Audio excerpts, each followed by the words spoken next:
You are listening to the Pleasant Spirit Podcast with your host, licensed massage therapist, Kyle Pleasant. Here, we will be discussing topics on health and wellness, as well as self-improvement, and his experiences as a legally blind massage therapist.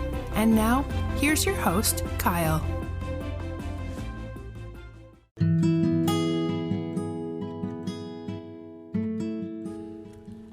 Hello, and welcome to the Pleasant Spirit Podcast.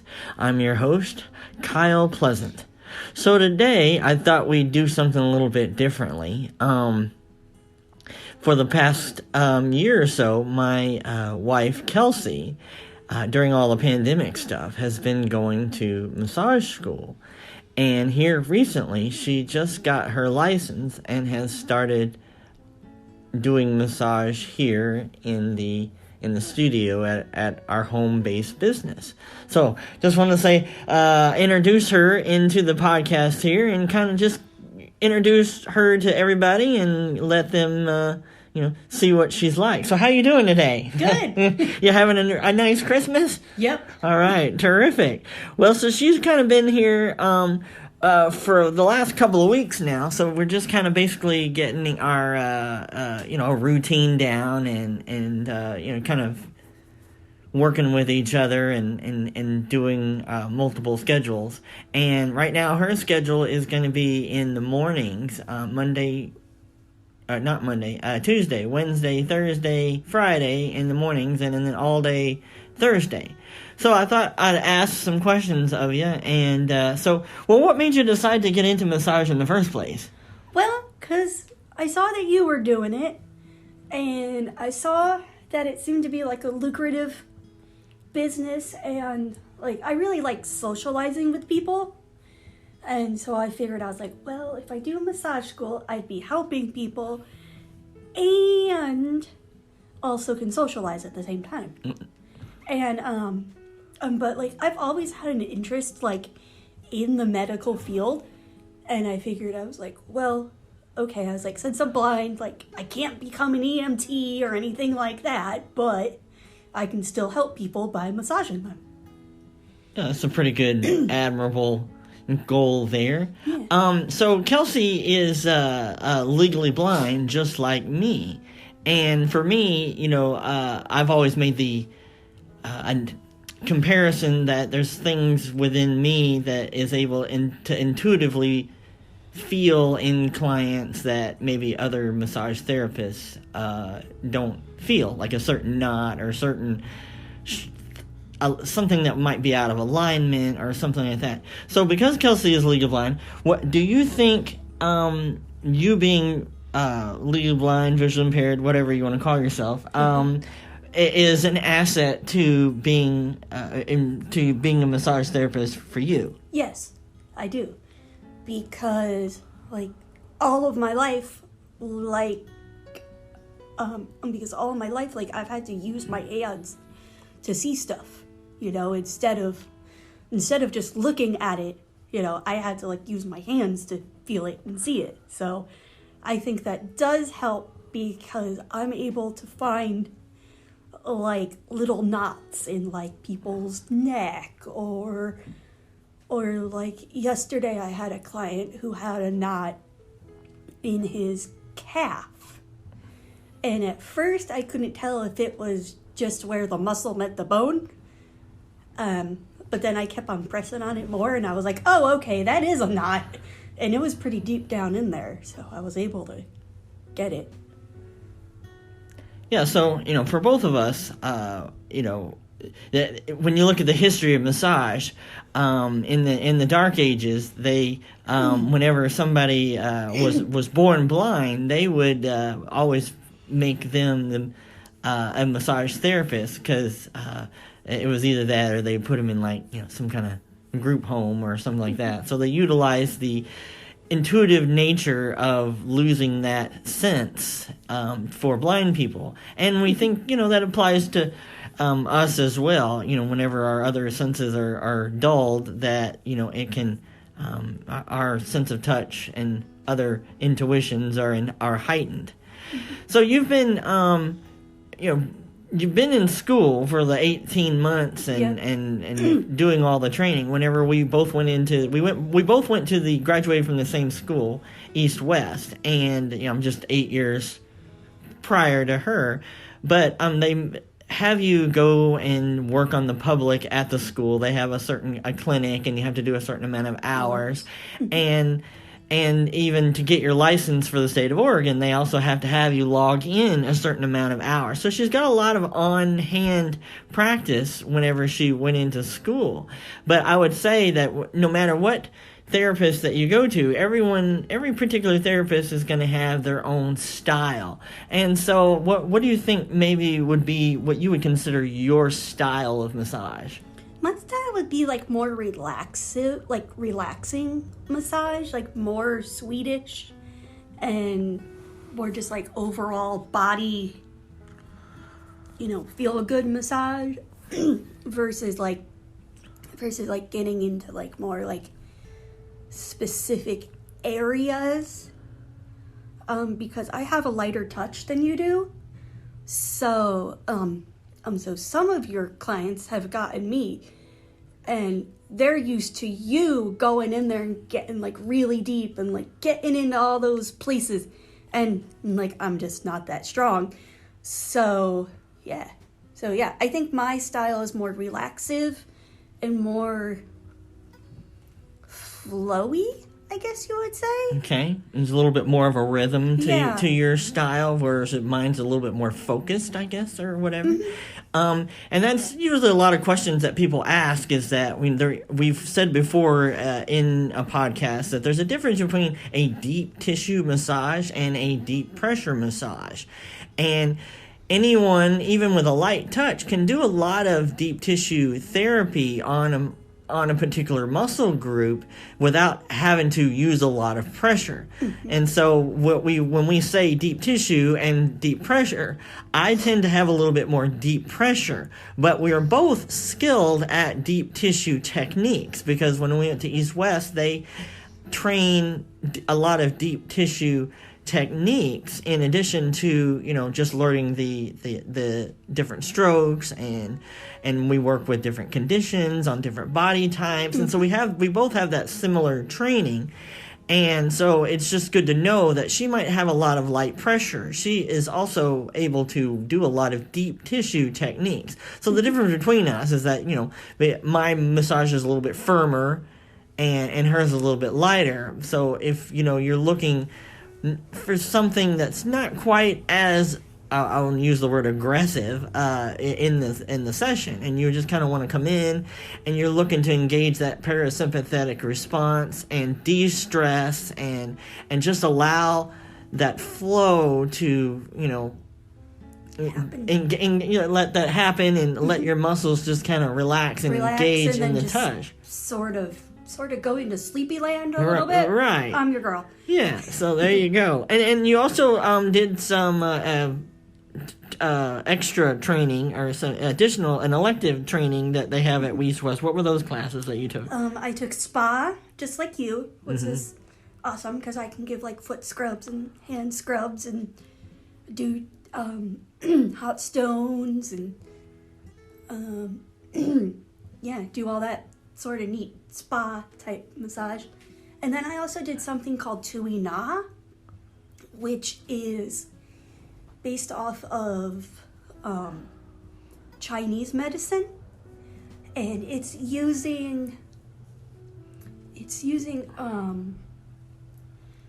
sort of using the same type of things that acupuncturists use. So it's like looking for different spots on your body that can be blocked, and those are called meridians.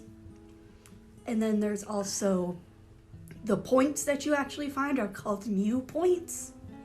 And so that's more of just like, it's sort of like acupuncture, but without needles. It's like using your fingers along this different pathway will then help unblock, like, your kidneys won't be so upset, and there's a meridian line for stomach issues. So it's more based off of elements and how people feel in their body versus actual actual massaging the muscles. But I did learn one cool thing. It's called gua sha, which is where you take either like a spoon or something that has a flat edge, and you can go over the person's back or a adhesion and just rub it really, really briskly, and that gets rid of the adhesion. Yeah, I mean, when you're engaging that inflammatory response in the body, which also can bring a little bit more resources to sore muscles or tight muscles or whatever by doing, by engaging that inflammatory response. And Tui Na is would be considered an Eastern modality. Yeah. There's a lot of different modalities in massage, and you got trigger point and shiatsu and Thai, and Tui Na kind of falls within that that philosophy. Sort of in between Thai massage, because you do have to manipulate the person. And then, what you said, Thai and like acupuncture. Yeah. So, and they concentrate have a more Eastern philosophy where they focus on the chi, the energy of the body, rather than maybe a specific muscle group itself. They are focused more energetically on the flow of the chi in the body, just like you say, like an acupuncture. So, given those particular skills and your particular style and you're visually impaired, what do you think, taking those all into consideration, what do you think separates you from maybe somebody else, like if they were going to go down the street to a different massage clinic, because we're in Gresham and just a little bit outside in the suburbs of Portland, and what would you say to future clients out there that to come see you versus going to a different clinic? Well, I would say I have a very our atmosphere here is very relaxed and chill, and we will massage anybody. And then as far as I'm concerned, I would say I'm really good at relaxation massage, and a way that I'm different. I don't know. We just thought my energy is just this calming, relaxing energy that I can manifest. And then I can also do Reiki, which is more of an energy healing, where I can bounce people's chakras, and that's more emotional healing, but without talking about it, without becoming without becoming a counselor. Yeah. That's the way I think about Reiki, is it's emotional healing without talking. Well, the advantages, I would say, for both of us, is that there's a great dynamic that we share on several levels. One, we're both legally blind and have that intuitive nature. Pleasant Touch Massage is a home business. It's out of our house. And you're supporting kind of a local company versus maybe a franchise or a large clinic. You're just supporting us. You're, shopping local, and you're engaging in a local home business versus, maybe an impersonable corporation. So that would be like a massage chain. Exactly, right. So we're not going to say how envious we are of some of those chains, but there you go. Anyway, so that you're supporting a local business, and you're supporting an intuitive group, a group of people that, I have a lot of experience, and Pleasant Touch Massage has been around at this location for over 5 years, so you have the experience backing behind you as well. And then one thing that I had said about on another podcast is that there are some people that have gender issues. And for the longest time, somebody might have been a little bit nervous about coming to see a male therapist.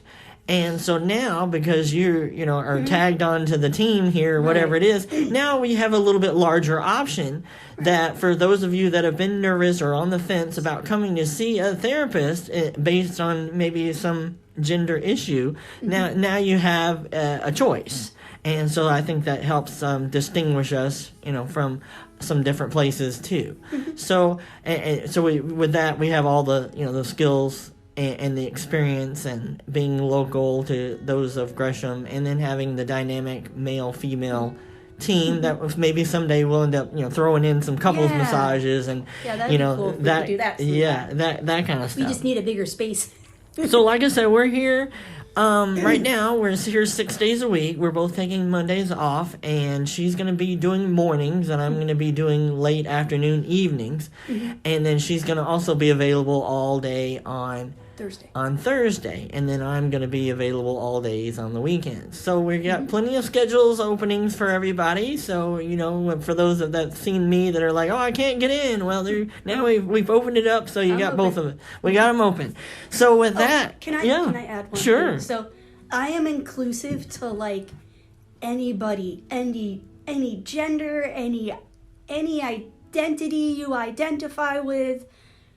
I don't care. I've massaged people from so many different backgrounds, so many different,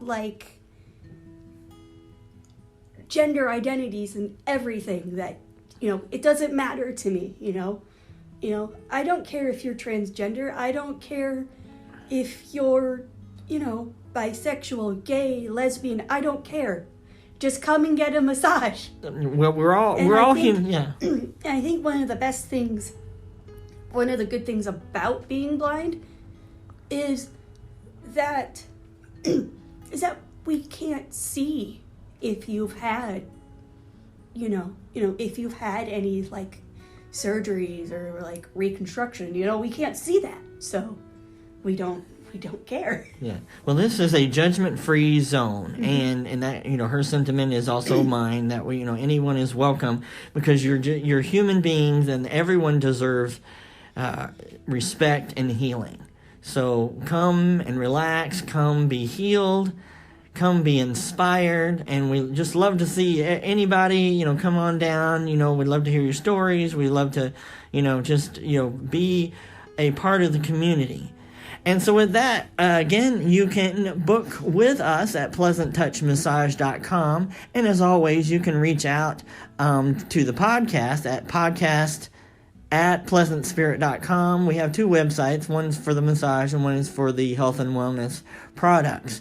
And you're welcome to offer any comments and suggestions about the podcast. And there's a voicemail feature there at the bottom, and you have the email there. So we hope that we can hear from you or even see you here soon out here in Gresham. And with that, be well and have a pleasant day.